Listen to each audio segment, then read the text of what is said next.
Jersey Nightly News.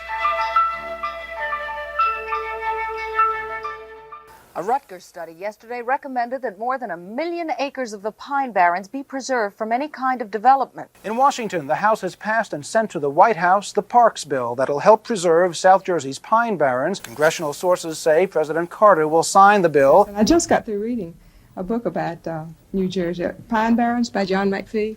And just a few weeks ago, I read it one weekend up at Camp David. And it was really interesting. It reminded me of Georgia, I'll have to tell you.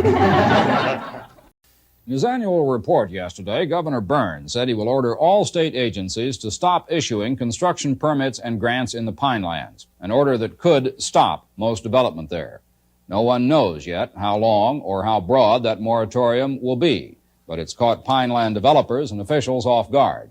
And the thing that makes the Pine Barrens unique is the fact that it is surrounded by 50 million people, and yet it maintains its rural character, its unspoiled character, and if we are not careful, the developers will simply push the trees down and leave us with asphalt.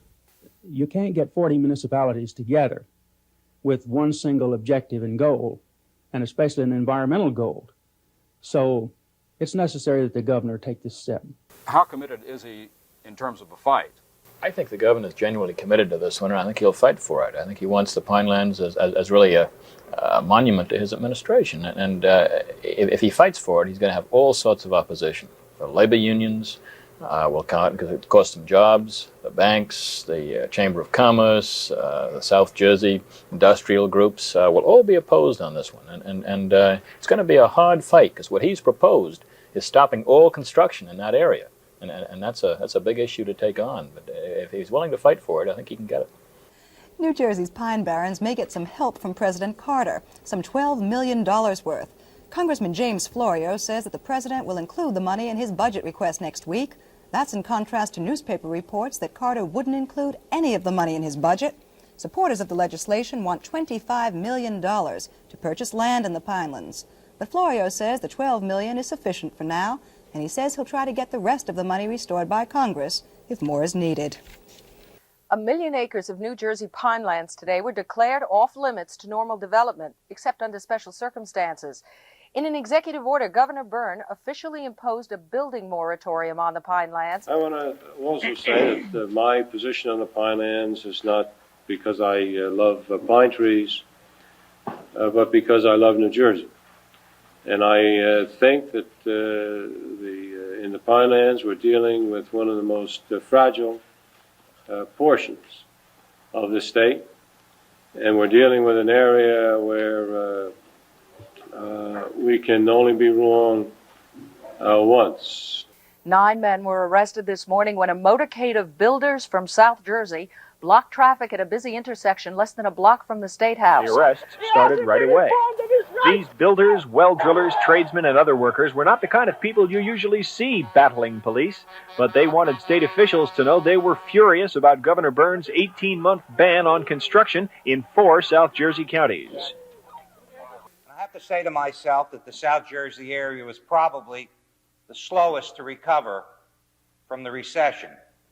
And a lot of people spent a lot of time and a lot of money and a lot of good thinking to start to put people back to work, to put sewer lines in and curbs and streets, and you've applied for permits, and all of a sudden some goof sitting in some office decides that this shall all go by the wayside with one swipe of the pen. We're fast approaching the Gettysburg of the Pine Barrens, and that will determine whether or not the Pine Barrens will be saved or whether they'll be lost. So with the overall objective of saving the Pine Barrens in mind, we should really start to work toward doing just that and get away from all the political rhetoric that we've heard here tonight. Thank you. A poll published today in the Atlantic City Press shows a majority of South Jersey municipal leaders wants to secede from New Jersey and form the nation's 51st state. In fact, 65% of those officials say they are strongly in favor of the current secession campaign, and they say they'll back the move even if its only result is to make North Jersey more aware of the complaints of South Jerseyans. This is the commission that was called for under the federal Pinelands Preservation Law passed last year. The commission's got 15 members. 7 appointed by the governor, 7 by local county boards of freeholders, and 1 man, David Hales, appointed by the U.S. Secretary of the Interior. The governor's appointees seem to have more of an unqualified ecological bent. The county appointees seem more aware of the political realities. I'm with Mr. Terrence D. Moore, who is the Executive Director of the New Jersey Pinelands Commission. Mr. Moore, welcome. Thank you for coming by. We've heard a lot of criticism since the report was published. Some say you so intently followed the letter of your charge as a commission, you ended up violating the spirit of it, and that it'll be impossible for the people of the Pinelands to steer their own futures, and perhaps even the economy of the area may have been killed off by the report. How do you react to that? Well, I think the Pinelands Protection Act is just that. It's an act to preserve and protect the Pinelands, which is a very unique resource within the state, the region, and in fact the nation. The act also provides that we have the responsibility to ensure that the economic viability of South Jersey remains, and I think that the draft plan, which allows growth and all forms of growth in the future, does that, and certainly is consistent with the act both on the preservation side and on the development side. I don't think closing down the industry in that entire area is compelling to the future and preservation of the Pinelands of the state of New Jersey. I just don't believe it. To ensure that our legacy to our children and our grandchildren may include more than highways, smokestacks, drive-ins, fast food stands. Vital as though these things may be to our daily lives, we must ensure that they too, our children, may enjoy the natural and historic features of the last unspoiled area in the Northeast. In the end, Merlino won, and the Senate passed the measure with only 2 legislators opposing it. Governor Burns signed the measure today in a ceremony that reflected none of the bitter debate over the bill. As part of the ceremony, a passage from John McPhee's book on the Pinelands was read, a passage that predicts the Pine Barrens would ultimately be paved over by developers. I told John at that time that I was going to prove him wrong. We did. I'm going to prove him wrong. Governor was close to tears several times during the ceremony, and he said he would be remembered for the Pinelands legislation 100 years from now.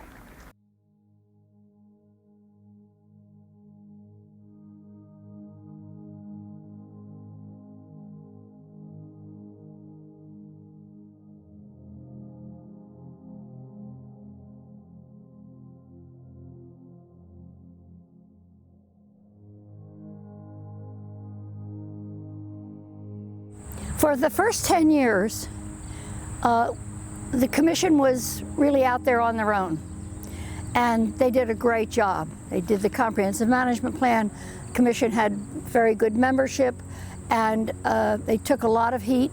Sometimes when they were taking the comprehensive management plan around for public review, there were very angry meetings.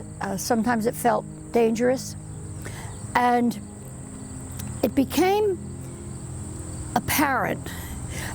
Look, in those days, the Pinelands Commission were the good guys. They wrote the plan. They were the ones that were gung-ho. They were the ones who were going to guard the Pinelands. And they needed help. They really needed help. And that was the mindset at the time that the Pinelands Preservation Alliance was established. The original idea of PPA, which Betty Wilson helped formulate, was important because we were feeling that the environmental community, once the statute had been passed, was kind of drifting off into other areas of interest, and we still needed that voice, particularly before the commission and publicly. So it became helpful, I think, in terms of issuing some support for the plan, but in a way that maintained PPA's own integrity. I was really it. You know, I was the one person who was going to all the meetings. May Barringer came to some meetings, and Ann Walnut, Don Kirchhofer.